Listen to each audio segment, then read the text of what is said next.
नमस्कार। चलिए स्टार्ट करते हैं एक नए वीडियो के साथ। मैं आज का टॉपिक है इस वीडियो का कि बेटिंग कब से लगाऊं, कब से स्टार्ट करूं। तो और लोग कमेंट में ये भी मैसेज किए थे कि मैं बेटिंग कैसे स्टार्ट करूं, कैसे लगाऊं। तो मैंने आपको पहले भी बताया था कि मैं आपको नॉलेज दे रहा हूँ, मतलब इस पे सारी चीज़ आपको मैं प्रोवाइड कर रहा हूँ। सो बहुत चीज़ ऐसे हैं जो मैं आपको इस वीडियो पे भी कवर करने वाला हूँ बेटिंग से रिलेटेड। तो देखो, आप बेटिंग में ना क्या कर सकते हैं कि आप एडवांस में भी बुकिंग कर सकते हैं। बुकिंग बोले तो ट्रेन टिकट जैसी नहीं, मतलब आप पहले से भी बुक करके रख सकते हैं। और कई बार तो आप महीनों पहले से उस बुक मतलब बेट पे आप पैसा रजिस्टर करके मतलब रख सकते हो। ठीक है। एक दूसरा ऑप्शन होता है जो कि होता है ऑनलाइन बेटिंग, उसको बोलते हैं लाइव बेटिंग। मतलब बॉल बाय बॉल, या फिर हर पल की खबर आपको होनी चाहिए। हर पल जो इवेंट्स होते रहते हैं वहाँ पे इंसिडेंट, उस पे बेट लगते हैं। ठीक है। और लाइव बेटिंग के लिए आपके पास पैसे ऑफ कोर्स होनी चाहिए उसके लिए। और सबसे जो बेस्ट जो मटेरियल होता है वो होती है आपकी इंटरनेट। आपकी इंटरनेट एक्सेस अच्छी होनी चाहिए लाइव बेटिंग के लिए। और रही बात की सक्सेसफुल बेटिंग, लोग बोलते हैं कि ठीक है बेटिंग तो लगाना स्टार्ट कर दूंगा, पर इसमें पैसे कब ज़्यादा कमाऊंगा, मतलब प्रॉफिट कब मिलेगी मुझे। देखो, अभी आप बिगनर्स हो तो आसानी से हर चीज़ आपको सक्सेस नहीं मिलती। ठीक है, थोड़ा टाइम दो, पेशेंस रखो, तब जाके आपको फिर अच्छे प्रॉफिट्स मिलेंगे। जैसे मैंने आपको अपनी पहले वीडियो में बताया था कि जो बेटर्स होते हैं, जो कि आप हैं प्लेयर्स, आपको शुरुआती दौर में 30% प्रॉफिट मिलेगी। ठीक है, यह मैंने आपको बताया था, पर वो धीरे धीरे बढ़ेगी, आप पेशेंस रखो बस। और रही बात सक्सेसफुल बेटिंग, उसकी एक सिद्धांत है। ठीक है, वो बोलता है कि जो आपको सक्सेसफुल बेटिंग देता है, ठीक है, उसके लिए आपके पास पेशेंस होना चाहिए, आपको अपने इमोशन पे कंट्रोल होना चाहिए। ठीक है, फाइनेंशियल स्ट्रांग हो जाएगी धीरे धीरे, ऐसा ज़रूरी नहीं है।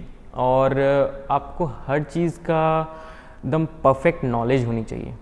ठीक है, कि आगे क्या हो रहा है, एनाल मतलब बोले तो स्टैटिक्स क्लियर होनी चाहिए आपको। ठीक है, आपके उस इवेंट, जिस इवेंट पे आप मैच लगाना चाहते हो, उस इवेंट की स्टैटिक्स आपके अंदर पूरी, मतलब आप उस पर पूरे कंट्रोल हो आपका उस पर, तभी जाकर आप हर चीज़ एनालाइज करके उस पर आप मैच लगा सकते हो। और क्या रही बात कि जैसे मैंने आपको पिछले वीडियो में ऑड और मार्जिन्स के बारे में बता दिया था। ठीक है, और मैं बताता हूँ आपको जैसे कि अच्छे ऑड्स वाले मैच ढूंढें। ठीक है, ऑड्स मार्जिन आपको मैंने पिछले वीडियो में बता दिया था। अगर आपको नहीं पता है ऑड्स मार्जिन, तो आप पिछले वीडियो में जाएं और वहाँ पे देखो कि ऑड्स और मार्जिन क्या होते हैं। ठीक है, सो मैं बताता हूँ कि जो ऑड्स होते हैं ना, वो एक्चुअली बिगिनर्स के लिए, क्या बोले तो जो एक्सपीरियंस होते हैं बेटिंग में, इस पूरे बेटिंग वाली दुनिया में, वो भी उतने अच्छे बेट्स नहीं ढूंढ पाते, उतने अच्छे ऑड्स वाले मैच नहीं ढूंढ पाते। सो इसके लिए आपको हर चीज़ एनालाइज करना पड़ेगा, अच्छे ऑड्स वाले मैच ढूंढने पड़ेंगे ताकि आप उस पर मैच लगाओ और प्रॉफिट कमा सको। यही उसका सिद्धांत बोलता है बेटिंग का। अच्छे ऑड्स ढूंढो, अच्छा प्रॉफिट कमाओ। जितने अच्छे ऑड्स ढूंढोगे उतना अच्छा प्रॉफिट कमाओगे। तो ये धीरे धीरे सीखोगे आप, नॉलेज तो हम दे ही रहे हैं, तो ये धीरे धीरे सीखो और धीरे धीरे पैसा कमाओ, प्रॉफिट। और रही बात कि जो स्टैटिक्स होती है, जिस इवेंट पे आप मैच लगा रहे हो, उसकी स्टैटिक्स पे आपकी पूरी पकड़ होनी चाहिए, ताकि बीच में जब लाइव बैटिंग चले, मान लो आप लाइव बैटिंग कर रहे हो, तो उसमें ये ना हो फिर कि अरे यार मतलब प्रॉब्लम हो रही है आपको समझने में, एनालाइज करने में हर चीज़। तो आप पहले से तैयारी करके आओ, होमवर्क करके आओ, तब समझ में आएगी हर प्लेयर का जान क्या हो कि मतलब वो कहाँ से खेलता है, किस पोजीशन से खेलता है, और उसका पिछला परफॉर्मेंस क्या था और अभी उसकी क्या कंडीशन है। तो या इसके बारे में आपको जानकारी होनी चाहिए। और एक इम्पॉर्टेंट बात बताऊंगा मैं कि जो बेट्स होते हैं, वो बेट्स के बहुत सारे रूप होते हैं। ठीक है, बहुत सारे टाइप्स होते हैं। एक आपको मैंने बता दिया single type, multiple type, express type, ये सब बहुत सारे होते हैं। तो जो सिंगल टाइप होते हैं उसमें आप ज़्यादा से ज़्यादा एक बार, या फिर आपको एक ही ऑप्शन मिलता है, जैसे या तो जीत या तो हार। ठीक है, या तो फिर ऐसे होता है कि हाँ वो टीम बाहर जाएगी या वो टीम अंदर आएगी, ऐसे करके मतलब प्रेडिक्शन आप कर सकते हैं। और जो मैं एक बात और बताना चाहता हूँ, ये पर्सनली मैं बता रहा हूँ आपको, कि जो बुक मेकर्स होते हैं वो आपको, जैसे ड्रीम 11 पे ही देख लो, कभी कभी होता है कि 100 बोनस, 100 रुपीज़ का बोनस, ठीक है। कभी कभी फ्री का भी मैच होता है खेलने के लिए, ठीक है, और उस पर आप रियल मनी जीत सकते हो। तो इसमें इस चक्कर पे नहीं पड़ना है। जैसे जो फ्री में होते हैं, जो फ्री वाले होते हैं और उसमें आपको रियल मनी मिल रहा है, तो उसको खेलो, जीत के लिए उसको नहीं खेलो, उसको खेलो एक तरह का अपना एक्सपीरियंस बढ़ाने के लिए। उस पर खेलो, उस पर कुछ नया नया ट्राई करो, ताकि आपका जो एक्सपीरियंस है वो बढ़ता जाए, ठीक है, फ्री पे, क्योंकि आपका लॉस नहीं होने वाला, कहीं प्रॉफिट ही होगा अगर आप अच्छा खेलोगे तो उसको एज ए एक्सपीरियंस लो बढ़ाने के लिए, ठीक है। और रही बात आपकी जो बोनस वाली बात, तो देखो बुक मेकर्स लुभाने के लिए लोगों को बहुत सारा ऑफ़र देते हैं बोनस का, तो आपको हर बोनस पे नहीं जाना है आपको, ठीक है, हर बोनस की ओर नहीं जाना है, कि मतलब जैसे मैं शुरू में ही आपको बताया था पिछले वीडियो में कि लालच की ओर नहीं बढ़ना है, ठीक है। तो वही करते हैं बुक मेकर्स, आपको दिखाते हैं कि मतलब हाँ आ जाओ, बोनस मिलेगा आपको $100 का, $50 का। तो ऐसा नहीं करना है, आपको हर बोनस की ओर नहीं जाना है।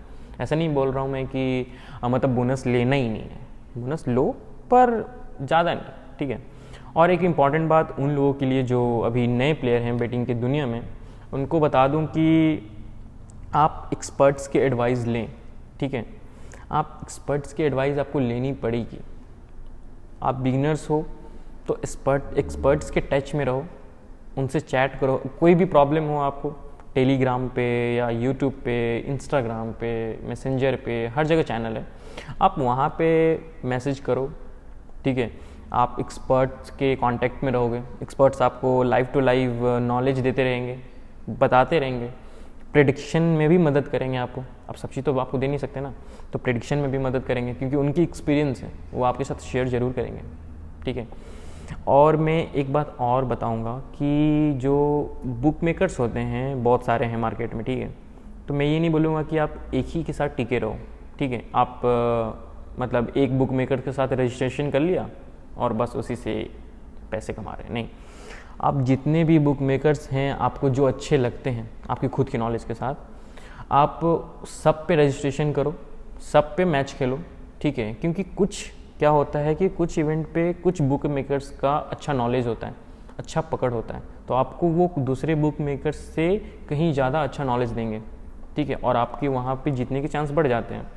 सो ऐसा इसलिए मैं बोल रहा हूँ कि सारे बुक मेकर्स, सारे तो मैं नहीं बोलूँगा क्योंकि हज़ारों हैं, तो कुछ अच्छे अपने चुनिंदा बुक मेकर्स को चूज़ करो और सारे पे रजिस्टर करो, ठीक है, अपना रजिस्ट्रेशन पूरा करो और सारे पे मैच खेलो, ठीक है।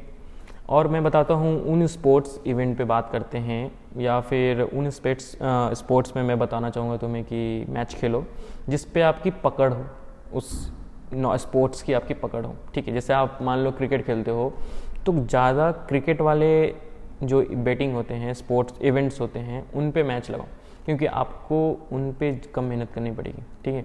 एक आपकी तो पहले से पकड़ है उस पर, और दूसरी आपको हर चीज़ समझने में ज़्यादा टाइम नहीं लगेगा, तो आप जल्दी से एनालाइज कर पाओगे, जल्दी से उस ऑड्स की स्टैटिक्स तैयार कर पाओगे। सो ये रही बात, आसान सी तरीका है। और मैं इंपॉर्टेंट चीज़ एक और बताऊंगा कि अपना जो फाइनेंशियल जो आपका पार्ट है ना, उसको स्टेबल रखें, ठीक है, उसको अनस्टेबल ना होने दें। मतलब मेरे बोलने का मतलब है कि आप ज़्यादा प्रेशर में ना हो, ठीक है। पैसे आ रहे हैं, कोई दिक्कत नहीं है, ज़्यादा उछलना नहीं है। पैसे नहीं आ रहे तो घबराने वाली बात नहीं है, एक्सपर्ट्स हैं आपके साथ, ठीक है। और लॉस हो रही है तो बिना लॉस हुए आपको सक्सेस नहीं मिलेगी, ठीक है। सक्सेस मिलेगी, पहले फेल होगे तभी सक्सेस मिलती है, डायरेक्ट ऐसे नहीं होता कोई चमत्कार, ठीक है। और ये लगभग पूरी दुनिया का नंबर 1 गेम हो चुका है अब तक, सॉकर जिसको बोलते हैं, हम इंडिया में फुटबॉल बोलते हैं। तो अगर आपको कोई स्पोर्ट्स में, जैसे इंडिया में तो बहुत लोग हैं जो स्पोर्ट्स से इन्वॉल्व रहते हैं स्पोर्ट्स में, ठीक है, लेकिन मान लो कोई ऐसा भी है रेयरली, या जो उनको स्पोर्ट्स पसंद नहीं है पर वो बेटिंग लगाना चाहते हैं, तो आप फुटबॉल को चूज़ करो, क्योंकि ये सबसे ज़्यादा खेला जाता है और सबसे ज़्यादा इसके फ़ैन ये हैं, ठीक है। तो आप वर्ल्ड वाइड बहुत ज़्यादा खेला जाता है, तो आप फुटबॉल को चूज़ करो, क्योंकि फ़ुटबॉल में आपको बहुत सारे अच्छे प्रेडिक्शन भी मिल जाएंगे, बहुत सारे अच्छे एडवाइस भी मिल जाएंगे, क्योंकि बहुत सारे एडवाइस पड़े हैं फुटबॉल के, ठीक है। तो आप उनको चूज़ करो। आप स्टार्टिंग कर रहे हो, आप नॉलेज नहीं है और सब स्पोर्ट्स की, तो फुटबॉल चूज़ करो, आपको उस पर बहुत अच्छी एडवाइस मिल जाएगी आपको। और रही बात, मैं बताना चाहूँगा तुम्हें कि जो एक्सप्रेस होता है, एक मैंने आपको बताया था सिंगल मल्टीपल, फिर मल्टीपल में एक्सप्रेस आता है। एक सिंगल में क्या होता है ना कि आपको 2 ही ऑप्शन मिलते हैं, ठीक है, ज़्यादा उसके आउटकम्स होते नहीं हैं। तो आपको मैच लगाना होता है, बैटिंग लगानी होती है, और उस पे उसके सारे आउटकम्स सही होने चाहिए। अगर उसके एक भी आउटकम्स गलत हुए तो आपका पूरा पैसा जो आपने लगाया है उस बेट पे, उस इवेंट के लिए, वो पूरा पैसा ख़त्म। और एक्सप्रेस में क्या होता है कि इसका उल्टा है एक्सप्रेस, ठीक है। एक्सप्रेस में क्या होता है कि आप उसमें भी बहुत सारे आउटकम्स होते हैं और आप मल्टीपल आउटकम्स चूज़ कर सकते हैं, और उसमें सिंगल जैसी नई चीज़ है कि मतलब आप एक आउटकम्स आपकी गलत हो गई तो सारा बेट आपका गलत हो गया, नहीं, उसमें अलग अलग ऑप्शन हैं, अलग अलग आउटकम्स हैं, तो आपको जैसा मन कर रहा है आप वैसा चूज़ करो, ठीक है। और रही बात, मैं बात करता हूँ फेल्यूर की, तो फेल्यूर में आपको नहीं जाना, निराश नहीं होना है आपको, ठीक है। मैं बार बार ये हर वीडियो में आपको बता रहा हूँ कि फेल होने का मतलब ये नहीं है कि आप हार गए, ठीक है। आप बस उस मैच में आपको आप अच्छे से एनालाइज नहीं कर पाए, ठीक है। तो इसके लिए मैं एक तुम्हें एडवाइस देता हूँ, पर्सनल एडवाइस दे रहा हूँ, ठीक है। एक डायरी बनाओ, जो फाइनेंशियल डायरी होगी आपकी, उसमें आप हर चीज़ लिखो। जैसे कि आपने जो पिछला मैच लगाया था, तो हारे या जीते कुछ भी मायने नहीं रखता। अगर आप हारे तो किस वजह से हारे वो आप मेंशन करो, अगर जीते तो किस वजह से जीते वो रीज़न लिखो आप। दूसरी बात है कि आपकी जो जिस टीम से आप मैच लगाना चाह रहे हो, या फिर जिस इवेंट के लिए आप मैच लगाना चाह रहे हो, उस इवेंट का पूरा स्टैटिक्स तैयार करो, पूरा ऑड्स तैयार करो। मतलब वो आपकी एक तरह का नोटबुक हो गई जहाँ पे आप हर चीज़ लिख रहे हो उस बेटिंग से रिलेटेड, ठीक है। तीसरी, आप जो पैसे लगाना चाहते हो उस पर, तो उसकी मार्जिन कैलकुलेट करो, उसकी प्रॉफिट कैलकुलेट करो कि आपकी कितनी आ रही है, उसके ऑड्स ये करो, कैलकुलेट करो। तो सब चीज़ वेल मेंटेन होना चाहिए, सब चीज़ एकदम बोले तो एकदम क्लियर होनी चाहिए, ठीक है, आपके दिमाग में भी और प्लस उस डायरी में भी, ताकि आपको आगे जाके कोई दिक्कत ना हो जब आप लाइव बेटिंग या फिर जब आप बेटिंग कर रहे हो। तो मैं बस यही बताना चाहता हूँ कि बस थोड़ा पेशेंस रखो। अब स्टार्टिंग है, धीरे धीरे ये बढ़ेगी आपकी प्रॉफिट, अभी तो 30% मिलेगी शायद, तो धीरे धीरे ये बढ़ते जाएगी। ज़्यादा डिस्ट्रैक्ट मत करो अपने आप को, फोकस करो, ठीक है। और कम से कम तो आपको डेली रूटीन में से कम तो 2 घंटे आपको देने पड़ेंगे एज ए बिगनर, ठीक है, क्योंकि बिना टाइम दिए आप गेन नहीं कर सकते वो नॉलेज, ठीक है। एक्सपर्ट से भी आपको जो सीखने के लिए उसके लिए टाइम चाहिए। आप अपने पूरे फ्री टाइम में से 2 घंटे निकालो ताकि वो अच्छे से आप एनालाइज करो हर चीज़। मैं यहीं पे भी ये वीडियो ख़त्म करना चाहता हूँ। धन्यवाद और आगे अपना ध्यान रखना। बाय।